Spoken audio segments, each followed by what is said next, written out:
This is not the kind of government that was designed by our founders of the country. It's not what was written in the Constitution. We've only had an income tax since 1913.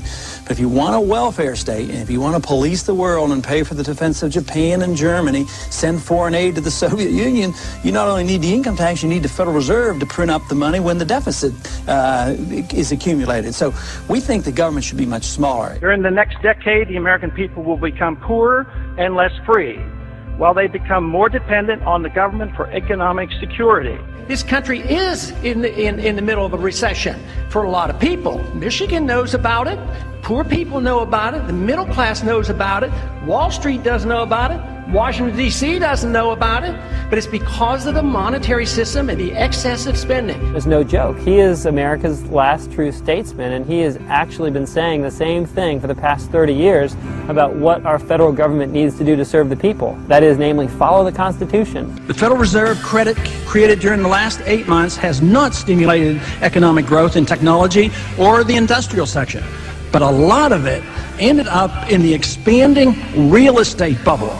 This too will burst, as all bubbles do. How could it be that you knew this on the banking committee in 2003 and nobody else did until after the collapse? I certainly think it's about the most foolish policy any government could ever follow, and it leads to the Korea Wars, the Vietnam Wars, Marines being killed in Beirut, sailors being killed in the Persian Gulf. If we want to go to war, and if we should go to war, the Congress should declare it. We don't go to war like we did in Vietnam and Korea, because the wars never end. They're building up this case just like we did in Iraq. Build up the war propaganda. There was no Al-Qaeda in Iraq, and they had nuclear weapons, and we had to go in. I'm sure you supported that war as well. Okay. It's time we quit this. It's time. It's trillions of dollars we're spending on these wars. Afghanistan, how quickly would you bring the troops quick home? As the ships could get there. It really says a lot that the politically aware people in the military, those that are paying attention and engaged in the political process, are supporting someone who advocates an immediate withdrawal. I got twice as much as all the other candidates put together on the Republican side, and even more than Obama got, which tells me that those troops want to come home as well, because they know exactly what I'm talking about. My name is Eric Knowles. I'm an Air Force veteran. My name is Jonathan Schaefer. I spent 6 years in the Navy. Hello, my name is Tony Marek. I served in the Army for 8 years. I'm Al Schlegel. I'm an 8-year Air Force veteran. Hi, my name is John Jones, and I'm a U.S. Air Force veteran. I have a cousin who's in the Marine Corps. He spent 18 months over in Iraq. A war based on a lie. There's great reason to have hope for Ron Paul's candidacy, as he's the only veteran in the Republican primary right now, the only representative in Congress that takes his oath to the Constitution and the rule of law seriously. You sign up for the military and you sign the dotted line. You're there to defend America and the Constitution, and Ron Paul is the only person that's been doing that for a while now. I support Ron Paul because I believe he's the only candidate with the fortitude to actually stand by the Constitution. I took an oath to support and defend the Constitution, and he is the only elected representative that actually takes his oath seriously. I think he's dead on when he talks about the Federal Reserve System. It's only because the government is able to print money to pay for the war that we're able to stay at war. And that act of printing money makes us all poorer. It's been going on and on because we just plain don't mind our own business. That's our problem. During the last campaign, I knew what was happening. You know, they mocked me for my foreign policy and they laughed at my monetary policy. No more.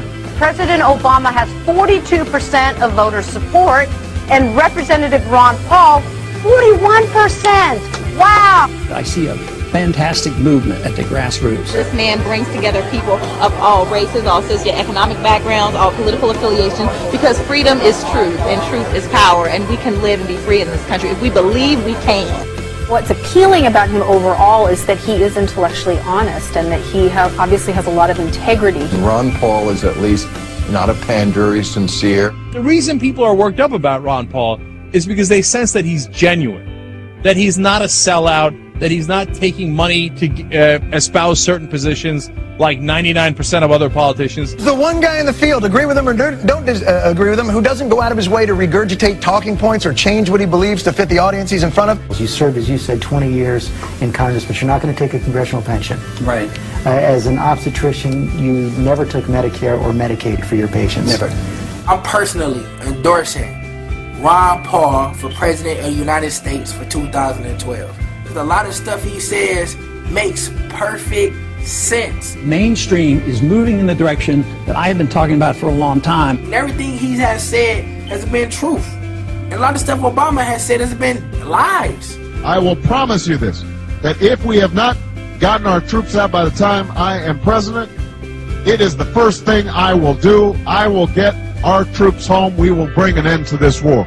You can take that to the bank. So does that mean you can tell us today that you will not change the 16-month timetable?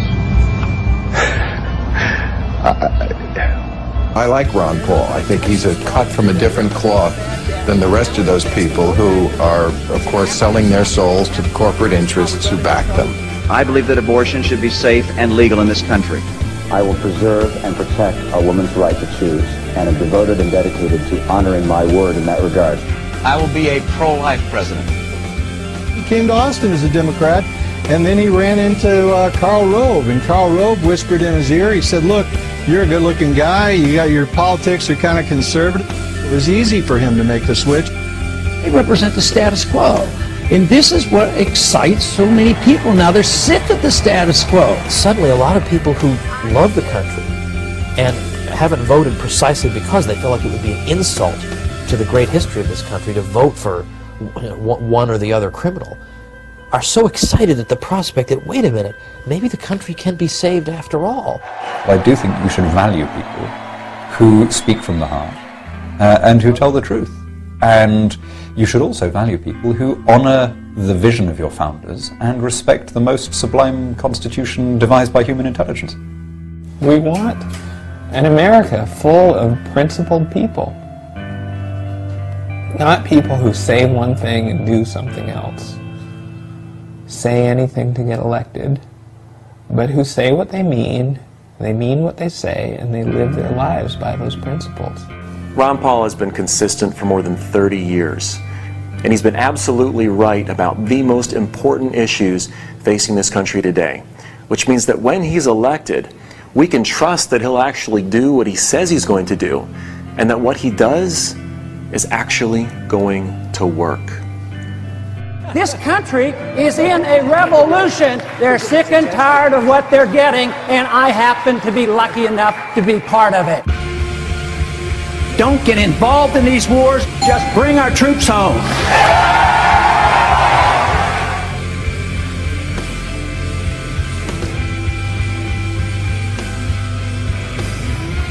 There is absolutely never a reason to give up 1 ounce of freedom for the sake of security. It won't work.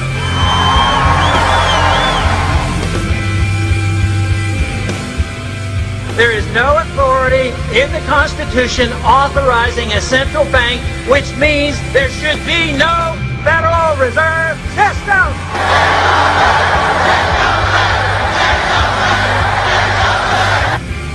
An idea whose time has come cannot be stopped by any army or any government.